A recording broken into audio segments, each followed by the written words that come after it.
জরুরি বৈঠকে বসেছেন প্রধান উপদেষ্টা ডক্টর মোহাম্মদ ইউনূস। বদরগঞ্জে বিএনপির দু গ্রুপের সংঘর্ষে নিহত এক সাংবাদিক সহ আহত ৪০। গত ২৫ বছর জয় বাংলা বলিনি, এখন থেকে বলবো, কেন বললেন কাদের সিদ্দিকী। ডক্টর ইউনূসকে প্রধানমন্ত্রী হিসেবে দেখার আকাঙ্ক্ষা ব্যাখ্যায় যা বলেছেন সার্জিস আলম। সরকারে থাকা ছাত্র প্রতিনিধিদের অবিলম্বে পদত্যাগ করতে হবে বললেন ইশরাক। আসসালামু আলাইকুম দর্শক, আমাদের হাতে থাকা সর্বশেষ সংবাদে আপনাদের স্বাগত। এতক্ষণ শুনছিলেন সংবাদ শিরোনাম, এবারে থাকছে বিস্তারিত। জরুরি বৈঠকে বসেছেন প্রধান উপদেষ্টা ডক্টর মোহাম্মদ ইউনূস। বাংলাদেশি পণ্য আমদানির উপর ৩৭% শুল্ক আরোপ করেছে মার্কিন যুক্তরাষ্ট্র।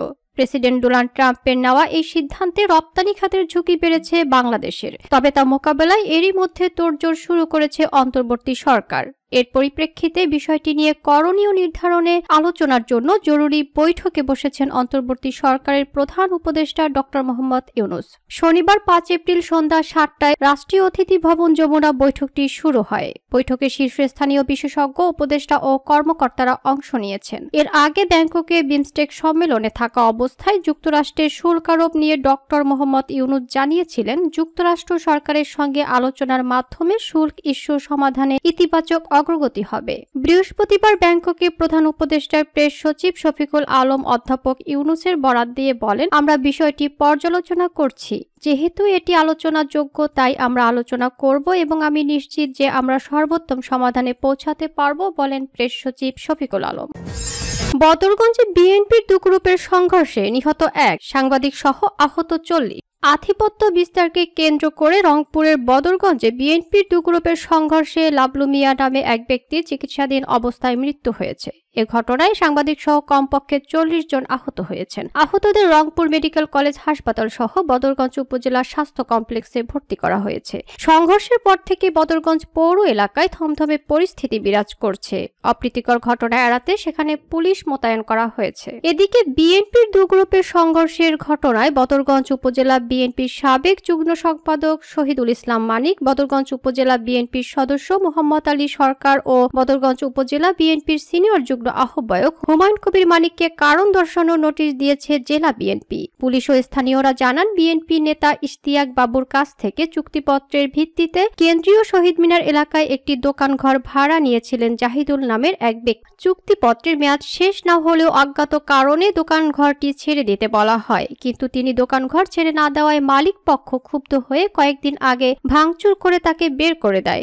এ নিয়ে শনিবার সকালে জাহিদুল তার ভাড়া নেওয়া দোকানঘর ভাঙচুরের অভিযোগ তুলে কেন্দ্রীয় শহীদ মিনারে মানববন্ধনের আয়োজন করে। মানববন্ধন শুরু হওয়ার আগেই দোকান মালিক পক্ষ ইশতিয়াক বাবরের পক্ষে সাবেক এমপি, জেলা ও উপজেলা বিএনপির সদস্য মোহাম্মদ আলী সরকার এবং উপজেলা বিএনপির সিনিয়র যুগ্ম আহ্বায়ক হুমায়ুন কবির মানিকের প্রায় ২ শতাধিক লোক এসে মানববন্ধনের ব্যানার, ফেস্টুন ও প্রচার মাইক ভেঙে দেয়।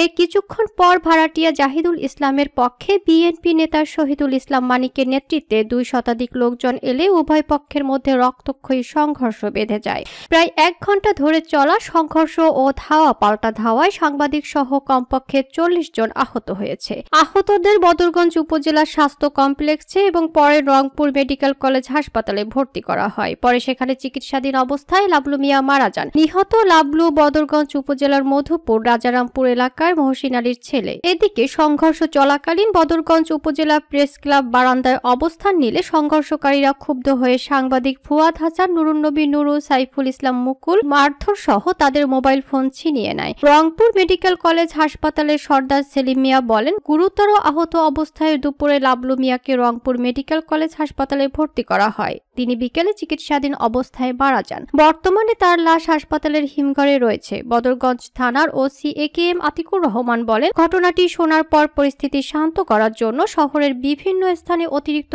পুলিশ মোতায়েন করা হয়। বর্তমানে পরিস্থিতি অনেকটাই শান্ত রয়েছে।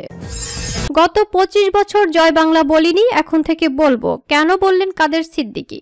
গত ২৬ মার্চ জাতীয় স্মৃতিসৌধে জয় বাংলা স্লোগান দেওয়ার কারণে কয়েকজনকে গ্রেপ্তারের ঘটনায় নিন্দা জানিয়ে কৃষক শ্রমিক জনতা লীগের সভাপতি বঙ্গবীর কাদের সিদ্দিকী বলেছেন, স্বাধীন বাংলাদেশে জয় বাংলা স্লোগান কোনো দলের নয়, ব্যক্তির নয়, গোষ্ঠীর নয়। এটা মুক্তিযুদ্ধের স্লোগান, স্বাধীনতার স্লোগান। আমি গত ২৫ বছর একবারের জন্য জয় বাংলা বলিনি। শপথ করে বলছি, আমি এখন থেকে জয় বাংলা বলবো, বলেন কাদের সিদ্দিকী। কাদের সিদ্দিকী বলেন, বাংলাদেশ স্বাধীন না হলে আজকে এত দালান কোঠা ঘরবাড়ি এর কিছুই হতো না, কিন্তু বড় দুর্ভাগ্যের বিষয় আজ অনেকে সেই স্বাধীনতাকে মনেই করতে চায় না। 5 আগস্ট হাসিনা সরকারের পতন হয়েছে, কেউ কেউ মনে করতে চায় এটা স্বাধীনতার পতন হয়েছে, না তা কোনো মতেই না, বলেন কাদের সিদ্দিকী। তিনি আরো বলেন, যে নেতারা বিপ্লব ঘটিয়েছে, স্বাধীনতা না থাকলে আজকে এটা সম্ভব হতো না। বিপ্লবের জন্য আমি তাদের সাধুবাদ জানাই। তারা যদি ঠিকভাবে চলতে পারত তাহলে তাদের মানুষ বহু বছর স্মরণ রাখত, কিন্তু তারা স্বাধীনতাকে প্রশ্নবিদ্ধ করেছে। তারা বঙ্গবন্ধুকে মানে না, জিয়াউর রহমানকে মানে না, তারা আমাদের কাউকেই মানে না। এটা ভালো কথা নয়, বলেন কাদের সিদ্দিকী।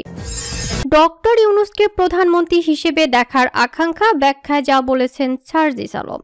জাতীয় নাগরিক পার্টির এনসিপি মুখ্য সংগঠক উত্তরাঞ্চল সার্জিস আলম তার সম্প্রতি ফেসবুকের পোস্ট নিয়ে পরিষ্কার মন্তব্য দিয়েছেন। তিনি জানিয়েছেন তার পোস্টটি সঠিকভাবে বোঝা হয়নি এবং কিছু ভুল ব্যাখ্যা করা হয়েছে। সার্জিস আলম বলেন, আমি কখনো বলিনি যে আমি ডক্টর ইউনূসকে এবং তার সরকারকে 5 বছরের জন্য দেখতে চাই। পোস্টটি যদি ঠিকমতো দেখা হতো তবে এটা স্পষ্ট হতো যে আমি প্রফেসর ডক্টর মোহাম্মদ ইউনূসকে বাংলাদেশে একটি নির্বাচিত সরকারের প্রধানমন্ত্রী হিসেবে 5 বছর দেখতে চাই, বলেন সার্জিস আলম। তিনি আরো বলেন, এই বিষয়টি অন্তর্বর্তীকালীন সরকার নিয়ে নয়, বরং একটি নির্বাচিত সরকার নিয়ে ছিল। আমি জানি না বাংলাদেশে এমন কোনো নির্বাচিত সরকার হবে কিনা যেটি ডক্টর ইউনূসের মতো একজন যোগ্য ব্যক্তিকে প্রধানমন্ত্রীর পদে বসানোর জন্য কিছুটা জায়গা ছেড়ে দেবে। তবে আমি মনে করি ন্যাশনালি এবং গ্লোবালি ডক্টর ইউনূসের মতো একজন যোগ্য, দক্ষ এবং সফল ব্যক্তি এই মুহূর্তে আর বাংলাদেশে পাওয়া যাচ্ছে না। সার্জিস আলম তার মন্তব্যে স্পষ্টভাবে উল্লেখ করে যে এটি তার একটি ব্যক্তিগত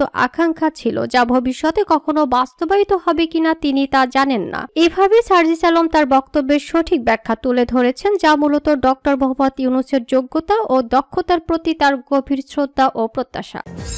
সরকারে থাকা ছাত্র প্রতিনিধিদের অবিলম্বে পদত্যাগ করতে হবে, বললেন ইশরাক। অন্তর্বর্তীকালীন সরকারে থাকা ছাত্র প্রতিনিধিদের অবিলম্বে পদত্যাগ করার আহ্বান জানিয়েছেন বিএনপির চেয়ারপারসনের পররাষ্ট্র বিষয়ক উপদেষ্টা কমিটির বিশেষ সহকারী ইশরাক হোসেন। শনিবার 5 এপ্রিল নিজের ভেরিফাইড ফেসবুক আইডিতে দেওয়া এক পোস্টে তিনি এ আহ্বান জানান। পোস্টে ইশরাক লিখেছেন, 2025 সালের মধ্যে জাতীয় নির্বাচন দিতে হবে, তা না হলে যথাসময়ে জনগণকে সঙ্গে নিয়ে আমরা নির্বাচন আদায় করে নেব ইনশাআল্লাহ। তিনি আরো লিখেছেন, সরকারে থাকা ছাত্র প্রতিনিধিদের অবিলম্বে পদত্যাগ করতে হবে, অন্যথায় নির্বাচনকালীন সময়ে অন্তর্বর্তী সরকারের নিরপেক্ষতা নিশ্চিত হবে না।